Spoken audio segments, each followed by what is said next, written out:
La maison en 42, c'est là que je l'ai vu.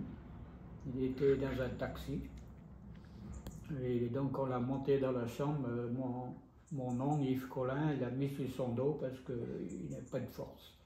Et 3 jours après, il est décédé. Je ne me rappelle pas qui m'a parlé, il était trop faible. Et puis après, bien sûr, à l'époque, on ne disait pas aux enfants les enterrements, comment ça se passe. Donc, je ne savais pas où il était parti. Et puis, j'avais demandé à ma mère le soir quand elle est venue, donc je l'ai su plus tard de l'enterrement. Alors, j'ai demandé maintenant, papa, il est où alors? Elle m'a répondu, il est parti au ciel, jouer au billes avec le bon Dieu. Ça m'avait rassuré. Voilà l'histoire, en gros, de mon père que je n'ai pas connu. Quoi. C'est bon, un peu triste, mais c'est la vie. Hein. Et là, vous viviez donc dans le manoir à l'époque À l'époque, on avait le manoir qui est là. Je dois avoir des photos sur la tête dans les archives. Et ça a été fait en couleur. C'est exactement le même. Ça date de 1484 à 2024. C'est ça. Il y a le puits là, bon, enfin c'est un peu modifié. Et donc nous on avait la moitié du côté donc droit de la maison.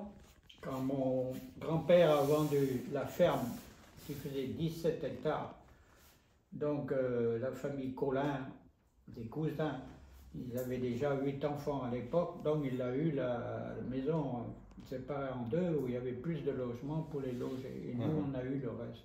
Mais on était toujours, on se voit tout le temps, on jouait ensemble, on était dans, disons, la même maison, en étant séparés, chacun était chez soi. Donc, bon, il y avait bien sûr le grand-père, il avait ses enfants-là, qui étaient jeunes, et donc c'était lui le patron. Puis le jour où il a vendu, bon ben mon père avait donc une partie, il avait, disons sur les 17 hectares, il avait 7 et Colin en avait 10. Le matériel était en commun parce qu'on avait tout le matériel très moderne à l'époque. On avait vanneuse, lieuse, moteur, Bernard là, avec refroidissement à eau pour le battage, enfin tout le traditionnel, les semoirs, les sarcleuses, enfin tout le matériel était en commun. Quoi. Et puis bien sûr en 1944 ça a été tout foudroyé à 100%. Le bétail, le peu qu'il y avait, que les Allemands n'ont pas pu, qui n'avaient pas le droit à voler tout. Donc ils nous ont gardé une vache pour avoir un peu de lait, et cette vache elle est restée là sous les décombres, et une jument. Puisque ma mère, quand on a évacué, elle a eu idée, un matin un soldat allemand, l'officier qui était ici, qu'on connaissait bien, il parlait bien le français, donc il a donné ordre, parce qu'on était des enfants, d'évacuer à 8 heures avec le sac à main, rejoindre le Rodi. Il y avait un convoi qui partait du Rodi pour rejoindre un autre à Samar. Après, je ne sais pas où on allait. Moi, j'étais qu'un gosse. Et donc, ma mère elle a dit, partez toujours, j'irai vous rejoindre. Je n'ai pas compris pourquoi. Et donc, on est parti à pied, traverser donc ici tous les barrages. Bon, les Allemands nous connaissaient hein, parce qu'on avait le droit de chercher de l'eau. Ils avaient mis un robinet d'eau là. Pour, disons, faire un lavoir pour laver leur linge. Et après, donc, quand on est arrivé au Rodi, il y avait ma tante Yvonne, qui était donc à la ferme aussi, travaillait. Elle nous a donné la main, on a passé là, et puis les Allemands faisaient un peu le signe. Bon, ben, ils allaient se battre, quoi. Ils étaient armés, ils avaient des trous d'hommes partout, des mitrailleuses, là. On n'a pas eu de problème. Et puis le convoi a démarré du Rodi. Ceux-là ont été avertis de la veille. Ils ont eu le droit à emmener les meubles et tout. Nous, on n'avait rien. Et puis le convoi a démarré et puis je pleurais parce que je ne voyais pas ma maman.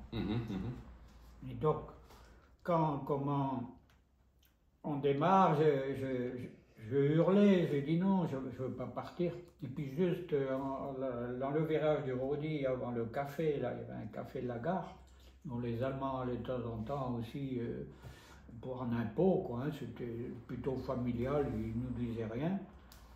Juste elle arrivait, la voiture à cheval, elle a eu idée d'envoyer toutes les provisions pour les cousins et tout.